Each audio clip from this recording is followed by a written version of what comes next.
تو یہ نئی ڈیولپمنٹ ہے پنجاب میں. بہرحال آپ کو آ کے جہاں کی زیادہ سیٹیں بھی ہیں، جہاں پہ زیادہ ووٹیں بھی ہیں، وہاں پہ آپ کو کچھ اور چورن بیچنا پڑے گا، یہ نہیں چل سکے گا. یہ ریسنٹ ڈیولپمنٹ بلوچستان کی تھی اور نواز شریف سے متعلقہ تھی.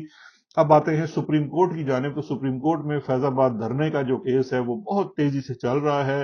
اور اس کے اوپر جو ایک کمیشن بنایا ہوا ہے، ہائی پاورڈ کمیشن بنایا ہوا ہے، اس کی بھی کچھ رپورٹ، تفصیلی رپورٹ، ابھی اصل رپورٹ تو 1 دسمبر کو آنی ہے، لیکن اس کے اوپر جو بھی اپڈیٹس تھی وہ اٹارنی جنرل صاحب نے پیش کی. اور انٹرسٹنگلی آج شیخ رشید صاحب جو تھے وہ سپریم کورٹ میں آئے، کیونکہ اس میں جو فیض آباد دھرنا کیس میں ایک پٹیشن کی ہوئی تھی اپیل کی صورت میں، وہ شیخ رشید یعنی کہ عوامی مسلم لیگ کے سربراہ کے طور پر انہوں نے کی تھی. وہ آج عدالت میں آئے اور انہوں نے جناب کہا کہ جی میں اپنی جو اپیل ہے وہ واپس لینا چاہتا ہوں، جس کے اوپر چیف جسٹس آف پاکستان جو ہیں وہ بہت زیادہ ناخوش تھے، اور انہوں نے کہا جی کہ خالہ جی کا واڑہ نہیں ہے کہ آپ ادھر اپیلیں جس دن فائل کر دیں پھر آپ کہیں جی ہم واپس لیتے ہیں، پہلے آپ ہمیں بتائیں یہ کیسے فائل ہوئی، کیا ہوئی. اسی پہ بات چیت ہوئی، اور شیخ رشید صاحب کا یہ کہنا تھا جی کہ میں نے وہ غلط فہمی کی بنیاد کے اوپر فائل کی تھی، تو اب میری غلط فہمی دور ہو گئی ہے. جو سب سے انٹرسٹنگ آسپیکٹ اس پروسیڈنگ کا تھا وہ یہ تھا، ایک تو دو تھے. ایک تو یہ تھا کہ چیف جسٹس آف پاکستان نے سامنے پڑی ہوئی مکھی جو ہے اس کو نظر انداز کرتے ہوئے، وہ جو پرانی مکھی تھی نا جس کے اندر کہ فیض آباد کا دھرنا کس نے کروایا، وہ تحریک لبیک والوں کو کون لے کے آیا، ان کو ڈسپرس کس نے کیا، حکومت کی بازو کس نے مروڑی، ان کی سوئی ابھی وہاں پہ لٹکی ہوئی ہے. جبکہ اسی کمپنی کا جو نیا شاہکار ہے، میں اس سے انکار نہیں کر رہا کہ اس کمپنی کا پرانا شاہکار فیض آباد دھرنا تھا، لیکن اس کمپنی کا جو نیا شاہکار ہے کہ جہاں سے شیخ رشید جب یہ کیس دوبارہ اٹھایا گیا، اور یہ جو جس پٹیشنر کو چیف جسٹس صاحب بہت ڈانٹ رہے تھے، وہ 40 دن کے لیے غائب تھا، اور یہ چیز پورے ملک کو پتا تھی. پھر وہ 40 دن بعد واپس آیا، پھر 40 دن کا چلا کاٹنے کے بعد اس نے بتایا لوگوں کو، انٹرویو دیا. وہ انٹرویو کی بھی ایک نئی کنٹروورسی سامنے آ گئی ہے. لیکن چیف جسٹس آف پاکستان نے مجال ہے کہ ان کی جو اس وقت اصول پسندی ہے وہ ادھر پھنسی ہوئی ہے 2017، 2018، 2019. ابھی یہ نئی چیز اس کو ایڈریس ہی نہیں کر رہے. مطلب میں سمجھنے سے قاصر ہوں کہ یہ کیسے ممکن ہے کہ آپ کے سامنے ایک چیز ہے، آپ ان سے پہلے یہ تو پوچھ لیں شیخ رشید صاحب یہ چلے کا کیا معاملہ ہے، آپ 40 دن کدھر تھے، آپ کس کے پاس تھے. کیونکہ شیخ رشید صاحب نے کہا بھی، جب جج صاحب نے ان کو کہا کہ جی آپ یہ کیسے واپس لے سکتے ہیں، آپ نے کس کے کہنے پہ فائل کی تھی، کس کے کہنے پہ واپس. تو شیخ رشید صاحب نے کہا جی کہ ہمارے ہاں اب کوئی بولنے کی آزادی نہیں ہے، ہم اتنے کھل کے نہیں بول سکتے. اس چیز کو بھی انہوں نے بقول، میں یہ ڈان کی رپورٹ میں نے اپنے سامنے کھولی ہوئی آج، انہوں نے اس کو اگنور کر دیا، اس کے اوپر کوئی بات نہیں کی. اس کے بعد کوئی بات نہیں ہوئی کہ پارلیمنٹیرینز جن کی توقیری کے لیے ہسٹری میں پہلی دفعہ چیف جسٹس آف پاکستان جب صرف ایک جج تھے، پارلیمنٹ کے بلانے پر بھی وہاں گئے اور آئین کی کتاب انہوں نے ہاتھ میں اٹھائی ہوئی تھی، بڑے مطلب وہ بڑے زبردست قسم کے ڈرامیٹکس تھے. لیکن وہی پارلیمنٹیرینز جو اس وقت مسنگ ہیں اور وہ جو مل نہیں رہے ہیں، ان کے اوپر اور یہ جو ملتے ہیں اور اس کے بعد وہ ایک پریس کانفرنس یا ایک ریکارڈڈ انٹرویو کی صورت میں سامنے آتے ہیں، کوئی سوال نہیں، کوئی اس چیز کو ایڈریس نہیں کر رہے، کیونکہ ان کی سوئی جو ہے اس وقت فیض آباد دھرنے کے اوپر پھنسی ہوئی ہے. ریسنٹ اس میں یہ ہے کہ انہوں نے یہ بھی کہا ہے کہ جی یہ جو لوگ اس میں جو کمیشن اس وقت بنا ہوا ہے ہائی پاورڈ، وہ سابقہ آرمی چیف کو بھی بلا سکتا ہے، آئی کے چیف کو بھی بلا سکتا ہے، وزراء کو بھی بلا سکتا ہے، اور ایون وزیر اعظم کو بھی بلا سکتا ہے. تو ریلیونٹ لوگ اس کمیشن میں، جو بڑی خبر ہے وہ یہ ہوگی کہ اب یہ کمیشن جو ہے شاہد خاقان عباسی صاحب کو، اس وقت general Raheel I think army chief تھے، اور بعد میں پھر جنرل باجوہ آگے تھے، اور ان کو بھی بلا سکتا ہے. اور پھر اس کے بعد اس میں جو آرمی آئی چیف تھے، جو رشتہ دار بھی تھے چودھری منیر صاحب کے، انہیں بھی بلایا جا سکتا ہے اور ان سے سوال کیا جا سکتا ہے. جنرل فیض سے تو انہوں نے کرنا یہی ہے کیونکہ اس پورے کمیشن کا جو ٹارگٹ ہے وہ جنرل فیض ہی ہیں. لیکن بڑی انٹرسٹنگ سچویشن مجھے ڈیولپ ہوتی ہوئی نظر آ رہی ہے کہ یہ اتنا زیادہ جو زیرو ان کیا جا رہا ہے جنرل فیض کے اوپر، اور بالکل اچھی بات ہے جی لگے رہے، لیکن مجھے لگتا یہ ہے کہ یہ کہیں لینے کے دینے نہ پڑ جائیں. کیونکہ جنرل فیض اگر آتا ہے اور وہ پیش ہوتے ہیں اور آگے کہتے ہیں جی کہ میں تو آرمی کے ڈسپلن کا پابند تھا اور میں نے جو کیا اپنے چیف کے حکم پہ کیا، تو پھر مجھے یہ لوگ بتائیں کہ یہ جو اس وقت جو کرنٹ نظام ہے جس کے اندر جنرل باجوہ کی روح آج بھی پھرتی ہے اور ان کا بڑا احترام ہے، ان کے خلاف کارروائی ہوگی، کیونکہ مجھے یہ لگتا ہے کہ یہ جو فیض آباد دھرنے والا کیس ہے، یہ اٹ آل ڈپینڈس کہ اگر انہوں نے جنرل فیض کے اوپر زیرو ان کیا تو ان کا جو آگے سے بیان ہوگا یا جو جواب ہوگا وہ بہت تھلی بھی ڈال سکتا ہے، تو یہ چیزیں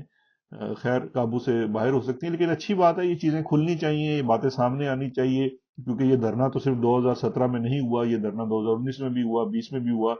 میں خود آئینی گواہ ہوں، 2 دھرنوں میں تو ہم نے خود جا کے نیگوشیٹ کیا تحریک لبیک والوں سے، اور وہ کس طرح آتے تھے، اور پھر تحریک لبیک کے اوپر ایک آپریشن بھی ہوا پنجاب میں ہمارے دور میں، اور وہ جو لاسٹ نیگوسیشن ہوا جس وقت خادم حسین رضوی زندہ تھے، اس نیگوسیشن میں تو بالکل ہمارے ساتھ جب ہم نیگوسیشنز کر رہے تھے تو جنرل فیض بھی تھے، اور جنرل فیض کے ساتھ کور کمانڈر پنڈی بھی تھے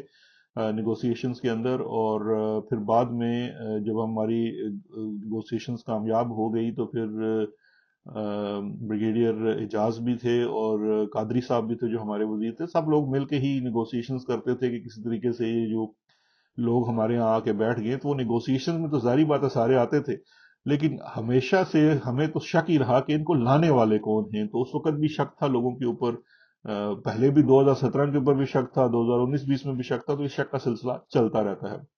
تو خیر اب دیکھتے ہیں کہ اس کی مشن میں سے کیا نکلے گا، لیکن شیخ رشید صاحب نے جو نئی کنٹروورسی پیدا کر دی وہ یہ کر دی کہ انہوں نے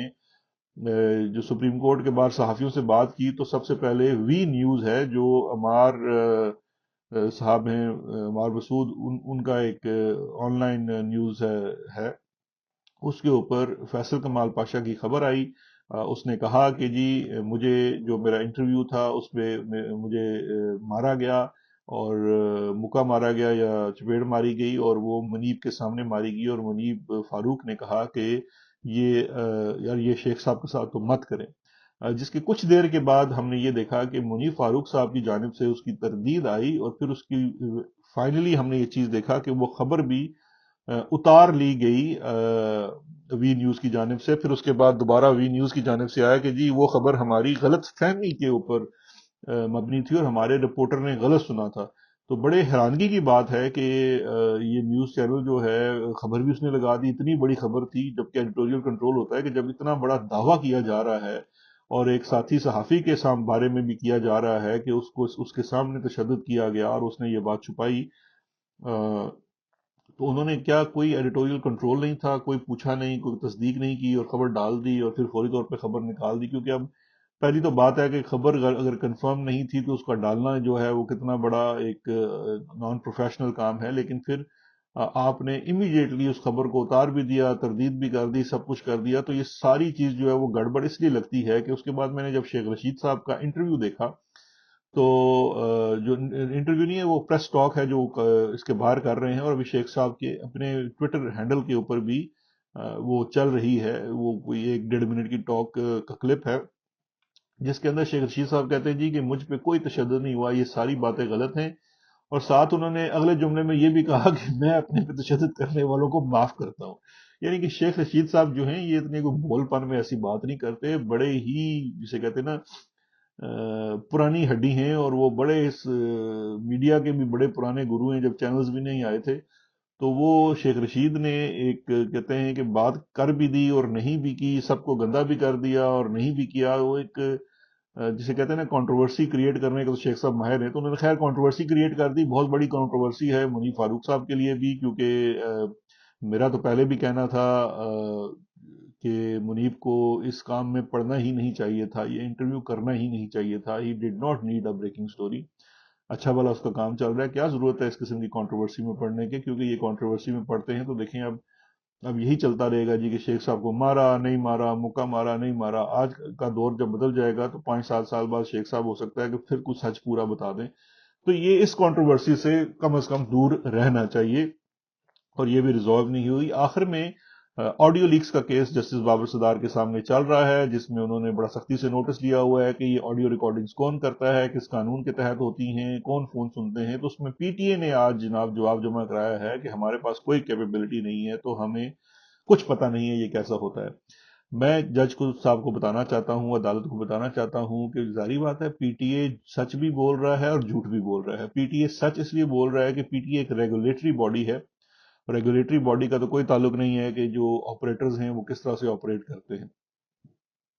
اور وہ کیا ہوتا ہے، لیکن جھوٹ اس لیے بول رہا ہے کہ پی ٹی اے کی ہی ایما کے اوپر تمام آپ کے جو یہ سروس پرووائڈرز ہیں، آپ کے موبائل فونز، جائز ہے، موبی لنک ہے، ٹیلی نور ہے، یو فون ہے، دیگر نیٹ ورکس ہیں، ان کے جو سوئچ رومز ہوتے ہیں اس کے اندر کمپنی بہادر کے لوگ بیٹھتے ہیں اور وہیں سے وہ ریکارڈنگ ہوتی ہے۔ اور یہ ساری کی ساری، میں اس میں اگر یہ چیلنج کریں گے تو ٹیلی کام کے انجینئرز جنہوں نے یہاں پہ کام کیا ہوا ہے ان تمام کمپنیز کے اندر، آج کل وہ ملک سے باہر ہوتے ہیں، ان میں سے بہت سارے لوگ میرے جاننے والے ہیں، کچھ تو میرے کلاس فیلوز بھی ہیں جو مڈل ایسٹ میں اور یورپ کے مختلف ممالک میں اب کام کر رہے ہیں، وہ آپ کو بتا سکتے ہیں کہ یہ ساری ریکارڈنگز ہوتی کیسے ہیں۔ تو یہ بڑی انٹرسٹنگ چیز ہے، بلکہ میں سوچ رہا ہوں کہ پھر کسی کی آئیڈینٹی ریویل کر کے ایک دفعہ یہ انٹرویو چلوا ہی دیتے ہیں۔ تو ویسے تو بابر ستار صاحب بھی خود سمجھدار آدمی ہیں، ان کو بالکل پتا ہے کون ریکارڈنگ کرتا ہے اور کیسے ریکارڈنگ کرتا ہے، لیکن یہ بڑا انٹرسٹنگ ہے کہ محکمے کس طرح سے اس سے کنی کترا رہے ہیں۔ اور خیر، اس میں انٹرنیشنل میڈیا میں نیوز بھی اویلیبل ہیں کہ یہ جو وائس اوور انٹرنیٹ کی جو پلیٹ فارمز ہوتے ہیں جیسے واٹس ایپ ہے اور اس طرح کی جو ہیکنگ ہوتی ہے، وہ تھرو پی ٹی اے اور موبائل آپریٹرز نہیں ہوتی، وہ انٹر سروس پرووائڈر کے اندر کوئی بگ ایڈ کر کے یا کوئی میل ویئر ایڈ کر کے وہ آپ کا سسٹم ہیک کیا جاتا ہے اور اس طرح سے یہ چیزیں چلائی جاتی ہیں، یا آپ کے فون میں کوئی اس طرح کا اسپائی ویئر ڈالا جاتا ہے۔ تو خیر یہ چیزیں موجود ہیں، میرا مشورہ یہ ہے کہ اسلام آباد ہائی کورٹ کو اس کے اندر ایکسپرٹ کو بلانا چاہیے، ایک انڈیپینڈنٹ ایکسپرٹ کو، ایک کورٹ کے جسے کہتے ہیں کہ کورٹ وٹنس کے طور پہ بلا لیں یا مائکس کے طور پر کریں، جو آ کے کورٹ کو یہ بتائے کہ یہ اسپائی ایجنسیز کس طرح سے کرتی ہیں۔ میرا خیال ہے شاید آگے عدالت اس طرف جائے گی اگر اس میں کوئی نتیجہ نکالنا چاہتی ہے، لیکن دس از آل این انٹرسٹنگ ٹائم۔ اور آج کا صرف یہی تھا۔ اگر آپ کو میرا ویلاگ اچھا لگا ہو تو سبسکرائب ضرور کیجیے گا، اپنا بہت خیال رکھیے گا، شکریہ، خدا حافظ۔